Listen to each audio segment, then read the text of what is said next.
नमस्कार, मी स्वप्नील. तुम्ही पाहताय सिद्धांत प्राईम.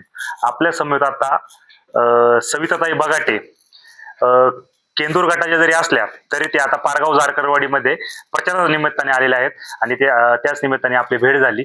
आपण त्यांच्यासोबत चर्चा करणार आहोत. नक्की या पारगाव जारकरवाडी गटामध्ये कशा पद्धतीचा उमेदवारांना नागरिक पाठिंबा देत आहे. तुम्ही आता प्रचार करताय, प्रचाराला फिरताय, उमेदवारांसोबत फिरताय. कशा पद्धतीचा उमेदवाराला नागरिकांचा पाठिंबा देतो? प्रतिसाद तर खरंच खूप चांगला आहे. कारण आदरणीय महाराष्ट्र राज्याचे माजी गृहमंत्री नामदार दिलीपरावजी वळसे पाटील साहेब यांनी जे केलेलं विकास काम आहे, गोरगरीब जनतेला वैयक्तिक काय काय मदत केली ते लोकांच्या स्मरणात आहे. जरी या गटाचे जिल्हा परिषदेचे उमेदवार विवेकदादा वळसे पाटील असेल आणि ते साहेबांचे पुतणे असेल, तर हा कुणी काही त्याचा विपर्यास करू नये. कारण विवेकदादा वळसे पाटलांचं सुद्धा काम एकदम तितकं चांगलं आहे. कारण मी त्यांना जवळून अनुभवलं आहे. मी जिल्हा परिषदमध्ये असताना विवेकदादा उपाध्यक्ष होते. आम्ही दोघांनी एकत्रित काम केलं. अतिशय संयमी आणि शांत आणि अभ्यासू स्वभावाचा असा या विवेकदादा आहे. त्यांच्या बाबतीत बोलायचं झालं तर साहेबांचा बराचसा गुण त्यांच्या अंगात आहे. कारण एकदम शांतपणे प्रत्येक प्रश्न हाताळणे आणि चांगलं काम करणे ही विवेकदादाचं खऱ्या अर्थाने मी जवळून पाहिलं आहे. त्यामुळे ह्या लोकांचा या दोन्ही तिन्ही उमेदवारांना एक चांगल्या प्रकारचा प्रतिसाद आहे. या ठिकाणी आता तुम्ही सांगितलं विवेकदादांबद्दल, तर एक दबक्या आवाजात चर्चा आहे का घराणेशाहीवरती बोललं जाते, घराणेशाहीवरतीच तिकीट दिलं जाते, घराणेशाहीवरच सगळं काय केलं जाते? असं घराणेशाही म्हणता येणार नाही. जरी ते साहेबांचे पुतणे असले तरी पण ह्या गटात काम कोणाचं आहे आणि लोकांची कोणाला मागणी आहे ते सगळ्यात महत्वाचं असतं. कारण पक्ष आणि पार्टी असं ठरवतं की जो उमेदवार निवडून येईल त्यालाच त्या ठिकाणी उमेदवारी मिळते. आणि ते घराणेशाही असेल तर आपण शेतकरी, उद्या माझे मिस्टर शेतात नांगर धरायला गेले तर ते माझ्या मुलाला पण सांगणार ना, तू पण नांगर धर. कारण ते शेतातलं काम पण त्या मुलाला आलं पाहिजे.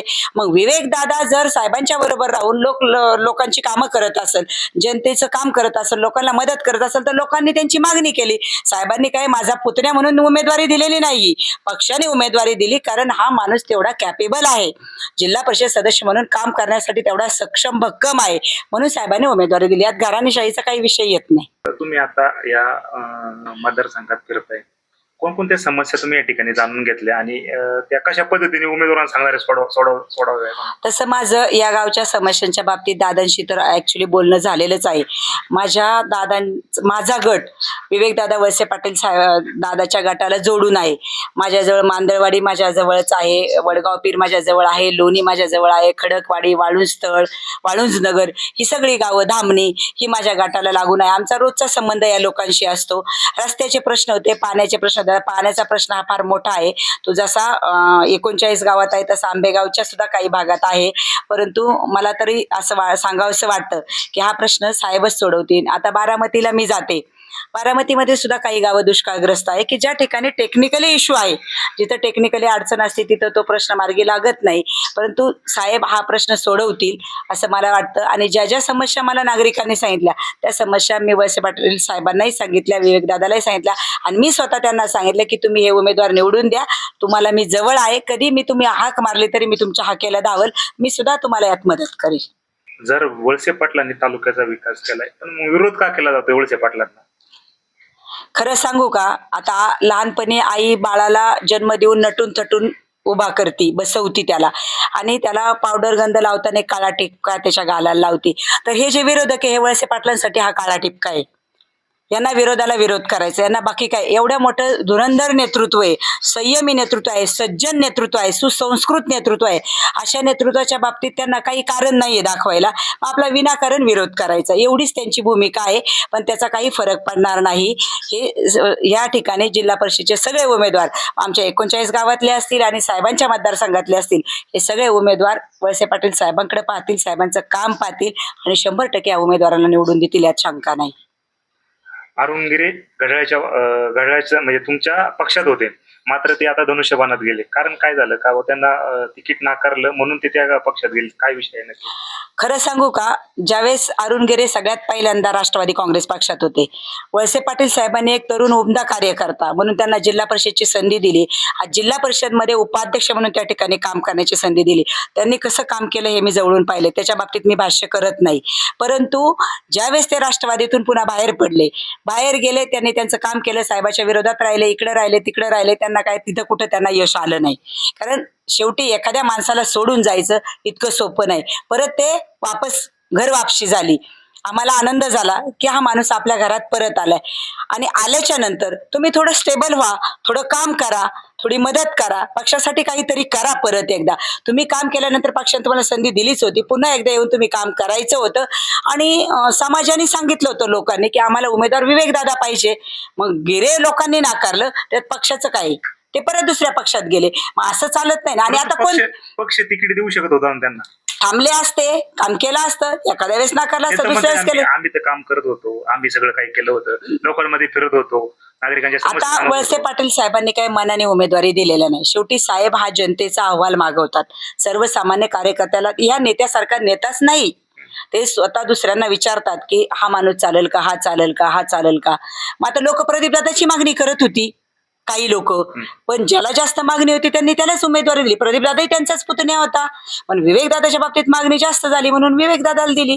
प्रदीपदादाला सांगितलं का लोकमान्य कारखान्यावर काही काम करू द्या, त्याच्यामुळे प्रदीपदादाला तिकडे ठेवले. मग दुसऱ्या गटातही ते त्यांचा पुतण्या उभा करत होते, त्यांची मुलगी होती.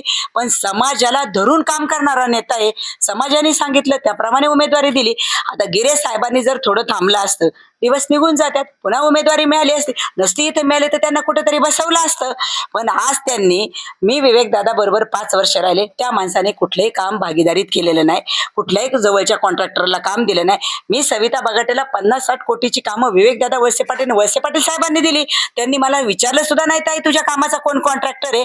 चुकीचं काहीतरी वल्लंघना करायच्या आणि इलेक्शनच्या काळामध्ये एखाद्याच्या लेकराला बदनाम करायचं, एवढी वाईट अवस्था मला तरी म्हणजे पटत नाही, आणि समोरच्यानी पण ती करू नये असं मला वाटतं. जे तुमच्या पक्षात होते परंतु आता ते दुसऱ्या पक्षात गेले, ते समोरून गेल्यानंतर प्रचंड विरोध करताय वळसे पाटील यांना, काय कारण? खरं सांगू का, आता दोन्ही राष्ट्रवादी एकत्रित होतील, आज ना उद्या कधी होती. त्या माणसाने आपल्यावर उपकार केले, त्याची परतफेड अपकाराने करायची ही आपल्या समाजाची नीतिमत्ता नाही. आणि त्यांनी ती केली, त्यांच्या मनाला वाटलं ते त्यांनी केलं, पण अत्यंत चुकीचं केलंय. साहेबांसारखं नेतृत्व त्यांना मिळणार नाही. एवढ्या मोठ्या कारखान्याचं चेअरमन त्यांना केलं, साहेबांनीच केलं ना, तुम्ही मी तर नाही केलं, वळसे पाटील साहेबांनीच केलं. देवदत्त निकम आम्हाला काय माहिती, वळसे पाटील साहेबांनीच दाखवलं. हे चेअरमन आहे, ताई यांच्याकडे जा, डीपी मागा, यांच्याकडे हे मागा, ते मागा. कारखान्याचे चेअरमन होते म्हणून तिथे बसायला जागा होती, म्हणून ते काम करत होते. आणि ते तिथून मी कारखान्याचा चेअरमन बोलतो, हा चेअरमन कुणी केला? साहेबांनी केला. मला त्यांच्या बाबतीत वाईट बोलायचं नाही, पण आपल्याकडे एक संस्कृती आहे, ज्या माणसाने आपल्यावर उपकार केले, एखाद्याने आपल्याला चहा पाजत, आपण म्हणतो याला परत कधी पाजल. मग एवढं केलंय तुमच्यासाठी, तर तुम्ही इतक्या खालच्या स्टेपला जाऊन राजकारण करणं हे तुमच्या संस्कृतीला धरून नाही. तालुक्यात दोन्ही राष्ट्रवादी एकत्र येणार होती, मात्र अडथळा पुढे आला. अडथळा खरं पाहिलं तर चेअरमन साहेबांनी ऐकायला पाहिजे होतं, कारण अख्ख्या जिल्ह्यात एकत्रित राष्ट्रवादी आली. माझ्या 39 गावात आम्ही एकत्रितच काम करतो. आज तुतारीची लोक आमच्या बरोबर आहे, आम्ही एकत्रित सगळे फिरतो. आता माझ्यावर मार्केट कमिटीचे सभापती शंकरदादा जांभळकर, आम्ही एकत्र प्रचार केला. तो तुतारीच होता, त्यांनी साहेबांच्या वेळेस विरोध केला, आता तो आमच्या बरोबर आहे. पण साहेबांनी ते धरून ठेवलं नाही. एवढ्या मोठ्या मनाचा, एवढा दिलदार माणूस पुन्हा या तालुक्याला मिळणार नाही. एवढं सोपं नाही की ज्याने आपल्यासाठी विरोध करून सुद्धा तो माणूस आज तुमच्या पक्षाबरोबर आहे. तर साहेबांनी त्याला आम्हाला सांगितलं, त्याच्यावर काम करा तुम्ही, कुठली अडचण नाही. आता सगळीकडे जर तुम्ही मला सांगा, राष्ट्रवादी दोन्ही एकत्रित होत्यात आणि आंबेगाव तालुक्यातच होत नाही, याचा अर्थ तुमचा पक्षावरही निष्ठा नाही आणि तुम्हाला दोन्ही राष्ट्रवादी एकत्रित करायच्या नाही. तुमचा विरोध फक्त वळसे पाटलांना नाही, एवढं याच्यावरून सर्वसामान्य जनतेला पण कळतं.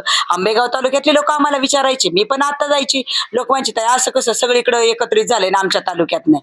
तर तुमच्या तालुक्यात नाही झालं तर यांनी नाही केलं, त्याला आम्ही काय करणार? यांना नाही, यांना काही घेणं नाही, एकत्रित हो काही हो, यांना फक्त वळसे पाटलांना विरोध करायचा, एवढंच यांच्या समोर आहे. काय आव्हान करणार आहे नागरिकांना? मी आंबेगावच्या आणि या पारगाव गटातल्या जनतेला एवढं सांगू इच्छिते की या ठिकाणी तुम्ही राष्ट्रवादीची 3 सीटं निवडून येणार आहे. जिल्हा परिषदला हा राष्ट्रवादीचा झेंडा लागतो, तिथं सत्तेतलाच सदस्य असल्यावर कामं होतात, दुसऱ्या सदस्याची कामं होत नाही.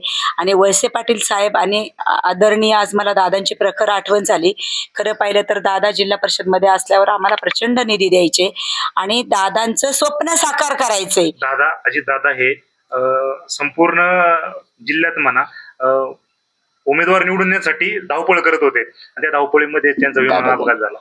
ते मला तेच लोकांना आव्हान करायचंय की आपल्यासाठी ते पळत होते, की त्यांना वाटत होतं की माझे जिल्हा परिषद सदस्य जेवढे जास्त निवडून येईल तेवढी जिल्हा परिषद मध्ये माझी सत्ता येईल आणि मी लोकांची कामं करू शकू, मी लोकांना निधी देऊ शकू, तुमच्या छोट्या मोठ्या अडचणी असतील त्या सोडवतील, ही दादांची भावना होती. आणि मला तरी वाटतं की समाज इतका निष्ठुर नाही, समाजाला याची पूर्ण जाण आहे की प्रचाराला येताना प्रचाराच्या दरम्यान दादांच्यावर ही वेळ आली आणि आज ही वेळ आली म्हणून सगळी जनता आज लोकांना या ठिकाणी लोक स्वतःहून आम्हाला सांगतात की शेवटचं मत हे घड्याळाला, की आम्हाला दादांना श्रद्धांजली म्हणून त्या ठिकाणी आम्ही हे मतदान करणार आहे. आम्ही तिथं कोण उमेदवार आहे कोणी पाहणार नाही, फक्त घड्याळ आणि अजितदादा आणि वळसे पाटील हे पाहून आम्ही मतदान करणार, एवढं निश्चित. तर नक्कीच ह्या सविताताई बगाटे होत्या. दादांना शेवटची भावपूर्ण श्रद्धांजली म्हणून त्यांनी नागरिकांना आवाहन केलंय की जिल्हा परिषदेवर जेवढे काही उमेदवार आहेत, तालुक्यात असतील जिल्ह्यात असतील, तेवढ्या सर्व उमेदवारांना तुम्ही घड्याळ चिन्हासमोरील विजय करा. पाहू येणाऱ्या काळात आता नागरिक काय करताय. मी स्वप्नील, तुम्ही पाहत राहा सिद्धांत प्राईम.